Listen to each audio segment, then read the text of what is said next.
ಲಕ್ಷ ಗಂಟೆ ಅಥವಾ 1.5 ಲಕ್ಷ 2 ಲಕ್ಷ ಕೊಟ್ಟು ನೀವು ಹೊರಗಡೆ ಅಂತಂದ್ರೆ ಅಲ್ಲಿ ವಾತಾವರಣಕ್ಕೆ ಇಲ್ಲಿ ವಾತಾವರಣ ಹೊಂದೋದಿಲ್ಲ. ನಾವು ಮಾಡೋ ಉದ್ದೇಶ ಗೊತ್ತಾ, ನಿಮ್ಮ ವಾತಾವರಣದಲ್ಲಿ ಹುಟ್ಟಿ ಹೆಣ್ಣುಗರು ಬೇಕಾದ್ರೆ ಹೆಣ್ಣುಗರು ಸಿಗ್ತದೆ, ಗಂಡುಗರು ಬೇಕಾದ್ರೆ ಗಂಡುಗರು ಸಿಗ್ತದೆ.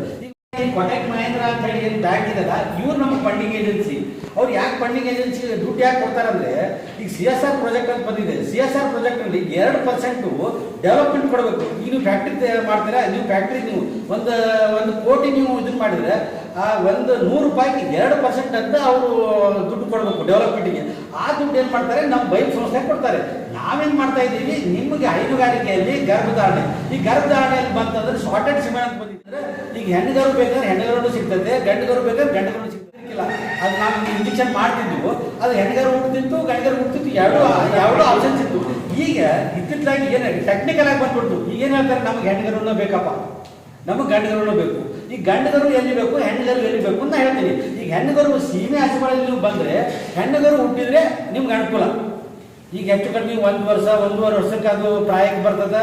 ಕಟ್ಕೊಂಡು ನಿಮ್ಗೆ 2 ವರ್ಷಕ್ಕಂತೂ ಅದು ಕರು ಹಾಕಿ ನಿಮ್ಗೆ ಹಾಲು ಕೊಡಕ್ಕೆ ಸ್ಟಾರ್ಟ್ ಆಗ್ತದೆ.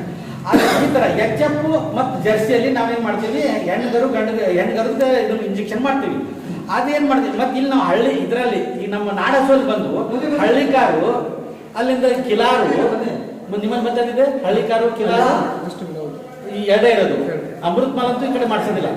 ಈಗ ಹಳ್ಳಿಕಾರು ಕಿಲಾರು ಈ ಕಡೆ ಜಾಸ್ತಿ ಇದೆ, ಅದನ್ನು ಮಾಡ್ತೀವಿ. ಅಲ್ಲಿ ಹಳ್ಳಿಕಾರು ಕಿಲಾರಲ್ಲಿ ನೀವು ಗಂಡುಗರು ಮಾಡ್ಸಕ್ ಏನ್ ತೊಂದ್ರೆ, ಯಾಕಂದ್ರೆ ನಿಮ್ಗೆ ಗಿಳಿಮೆಗೆ ಅನುಕೂಲ ಆಗ್ತದೆ. ಈ ಜರ್ಸಿ HF ನಿಮ್ಗೆ ಗುಳಿಮೆಗೆ ಬರೋದಿಲ್ಲ. ಈ ಉದ್ದೇಶದಿಂದ ಅದೇನಾಗ್ತೈತಿ, ನಮ್ಮ ಸಂಸ್ಥೆಯಿಂದ ಕರು ನೀವು ಹುಟ್ಟುಬಿಡ್ತದೆ. ಲಕ್ಷ ಗಂಟೆ ಅಥವಾ 1.5 ಲಕ್ಷ 2 ಲಕ್ಷ ಕೊಟ್ಟು ನೀವು ಹೊರಗಡೆ ಅಂತಂದ್ರೆ ಅಲ್ಲಿ ವಾತಾವರಣಕ್ಕೆ ಇಲ್ಲಿ ವಾತಾವರಣ ಹೊಂದೋದಿಲ್ಲ. ನಾವು ಮಾಡೋ ಉದ್ದೇಶ ಗೊತ್ತಾ, ನಿಮ್ಮ ವಾತಾವರಣದಲ್ಲಿ ಹುಟ್ಟಿ ನಿಮ್ಮಲ್ಲೇ ಬೆಳಿಬೇಕದು. ಅಂದ್ರೆ ಅದಕ್ಕೆ ಜಾಸ್ತಿ ರೋಗ ಈಗ ಬರೋದಿಲ್ಲ, ರೋಗ ನಿರೋಧಕ ಶಕ್ತಿ ಇರ್ತೈತಿ. ಈಗ ನಾವೆಲ್ಲೋ ಬೆಂಗಳೂರು, ಚಿಕ್ಕಬಳ್ಳಾಪುರ, ಇಲ್ಲಿಂದ ತಮಿಳುನಾಡು, ಆಂಧ್ರ ಪ್ರದೇಶ ಅಲ್ಲಿಂದೆಲ್ಲ ತಂದ್ರೆ ಅಲ್ಲಿ ವಾತಾವರಣಕ್ಕೆ ಹೊಂದಿರ್ತೈತಿ. ಇಲ್ಲಿ ಬಂತಂದ್ರೆ ಅಲ್ಲಿ 20 ಲೀಟರ್ ಕೊಡೋದಿಲ್ಲ, 10 ಲೀಟರ್ ಕೊಡದೇ ಇರ್ಬೋದು. ಈಗ ನಿಮ್ಮಲ್ಲಿ ಇಂಜೆಕ್ಷನ್ ಮಾಡಿ ನಿಮ್ಮ ವಾತಾವರಣ ಕೊಡ್ತಂದ್ರೆ 10 ಲೀಟರ್ ಕೊಡ್ತದೆ, 10 ಲೀಟರ್ ಕೊಡ್ತದೆ, ಇನ್ನೂ ಜಾಸ್ತಿನೇ ಕೊಡ್ತದೆ ಹೊರತ ಕಡಿಮೆ ಕೊಡೋದಿಲ್ಲ. ಆ ಉದ್ದೇಶದಿಂದ ಆದಷ್ಟು ನೀವು ಗರ್ಭಧಾರಣೆ ಜಾಸ್ತಿ ಮಾಡ್ಕೊಳ್ಬೇಕು.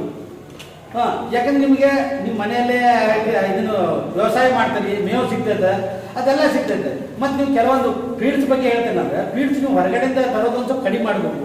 ಹೆಂಗೆ ಕಡಿಮೆ ಮಾಡ್ಬೇಕಂದ್ರೆ, ನಿಮಗೆ ಮೆಕ್ಕೆಜೋಳ ಸಿಗ್ತದೆ, ಹುರುಳಿ ಸಿಗ್ತದೆ, ರಾಗಿ ಸಿಗ್ತದೆ, ಇವನ್ನೆಲ್ಲ ಮಿಕ್ಸ್ ಮಾಡಿ ನೀವು ಬಿಲ್ ಮಾಡಿಸ್ಕೊಂಡು ಬಂದು ಅದನ್ನೇ ನೀವು ಕೊಟ್ಟರೆ ಅದು ಇನ್ನೂ ಅನುಕೂಲ ಆಗ್ತದೆ. ನೀವು ದುಡ್ಡು ಉಳಿತದೆ. ನೀವು ದುಡ್ಡು ಎಲ್ಲಿ ಹೋಗ್ತದೆ, 50% ಫೀಡ್ಸ್ ಹೋಗ್ತದೆ, 50% ಅದಕ್ಕೆ ರೋಗ ಏನೇ ಬಂತಂದ್ರೆ ಅಲ್ಲಿ ಹೋಗ್ತದೆ. ನಿಮ್ಗೆ ಉಳಿದ ಒಂದು 25%.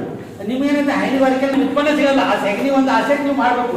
ಅದಕ್ಕೆ ಏನು ಮಾಡಿ, ಆದಷ್ಟು ಫೀಡ್ಸು ನಿಮ್ಮಲ್ಲೇ ತಯಾರು ಮಾಡ್ಕೊಳ್ಳಿ. ಈಗ ಬರ್ಬತ್ತ ನೀವೇನು ಮಾಡ್ತೀರಿ, ಈ ಫೀಡ್ಸ್ ತಯಾರು ಮಾಡಿಕೊಂಡು ಈಗ ನಿಮ್ಮ ಫೀಡ್ಸು ಸ್ವಲ್ಪ ಆ ಫೀಡ್ಸ್ ಕಡಿಮೆ ಮಾಡ್ಕೊಂತ ಬರಬೇಕು. ಯಾಕೆ ಕುಡಿಸೋದಿಲ್ಲ ಅಂದ್ರೆ ಡಿಸೆಂಟ್ರಿ ಆಗ್ತದ ಅಂತ ಹೇಳಿ ಇಲ್ಲ, ಗಿಣ್ಣದ ಹಾಲಲ್ಲಿ ಇರುವಂತ ಕೊಲಾಸ್ಟ್ರಾಲ್ ಮತ್ತೆ ಎಲ್ಲೂ ಸಿಗೋದಿಲ್ಲ ನಿಮಗೆ. ನೀವು ಆದಷ್ಟು ಕರು ಹಾಕಿದ ಮೇಲೆ 1 ವಾರ ಅಂತೂ ನೀವು ಹಾಲು ತಪ್ಪಿಸ್ಬಾರ್ದು. ಅದು ಡಿಸೆಂಟ್ರಿ ಹತ್ರ ಏನಾಗಲಿ 1 ವಾರ ಹಾಲು ಕುಡಿಸಿ ಆಮೇಲಿಂದ ಬೇಕಾದ್ರೆ ನೀವು ಸ್ವಲ್ಪ ಕಡಿಮೆ ಮಾಡ್ಕೊಂತ ಬನ್ನಿ, ಏನು ತೊಂದರೆ ಇಲ್ಲ. ಆ ಥರ ಮಾಡಿದ್ರೆ ನೀವು ಕರುಗಳನ್ನು ಸಾಕ್ಬೇಕು. ಅವು ಏನು ಗೊತ್ತಾ, 9 ತಿಂಗಳಿಗೆ ನೀವು ಚೆನ್ನಾಗಿ ಕರುಗಳು ಮೇಯಿಸಿದ್ರೆ 9 ತಿಂಗಳಿಗೆ ಅವು ಹೀಟಿಗೆ ಬರಬೇಕು. ಆ ಥರ ನೀವು ಮಾಡಿದ್ರೆ ನಿಮ್ಗೆ ಅನುಕೂಲ ಆಗ್ತದೆ. ಅಲ್ಲೇ ನಿಮ್ಗೆ ಒಂದು 23 ಸಾವಿರ ಅಲ್ಲೇ ಉಳಿತದಲ್ರಿ. ನೀವು ಹೊರಗಡೆ ಹೋಗಿ ಈಗೆಲ್ಲ ಲಕ್ಷ ಇಲ್ಲದೆ ನೀವು ಹಸುಗಳು ಸಿಗೋದಿಲ್ಲ. 10 ಲೀಟರ್ ಹಾಲು ನೀವು ಕರಿತಂದ್ರೆ 70 ರಿಂದ 80 ಸಾವಿರ ರೂಪಾಯಿ ಕೊಡಲೇಬೇಕು ನೀವು. ಅದನ್ನೇ ನೀವು ಇಲ್ಲಿ ಮಾಡ್ಕೊಂಡು ಆಗ್ಬಿಡ್ತದಲ್ಲ, ನಿಮ್ಗೆ ಅವಕಾಶ ಇದೆ. ಆ ಉದ್ದೇಶದಿಂದ ಈ ಬೈಕ್ ಸಂಸ್ಥೆ ಮಾಡ್ತಾ ಇರೋದು 19 ಇಲ್ಲ. ನೀವು ಮನೆಯಲ್ಲೇ ಸಿಗುತ್ತೆ ಆಯುರ್ವೇದಿಕ್ ಮೆಡಿಸನ್ಗಳು, ಈರುಳ್ಳಿ, ಬೆಳ್ಳುಳ್ಳಿ, ಶುಂಠಿ, ಅಲೆವೆರಾ, ದಾಸವಾಳ, ನಿಂಬೆಹಣ್ಣು, ಅವೆಲ್ಲ ಇಲ್ಲೆಲ್ಲ ನಾವು ಡೀಟೇಲ್ ಬರ್ತಿದ್ದೇವೆ. ಯಾವ್ಯಾವ ಇದು ಪದಾರ್ಥಗಳು ಹಾಕ್ಬೇಕು, ಯಾವ ರೀತಿ ಮಾಡಬೇಕು, ಯಾವ ರೀತಿ ಹಸುಗಳಿಗೆ ಹಚ್ಚಬೇಕು. ಈಗ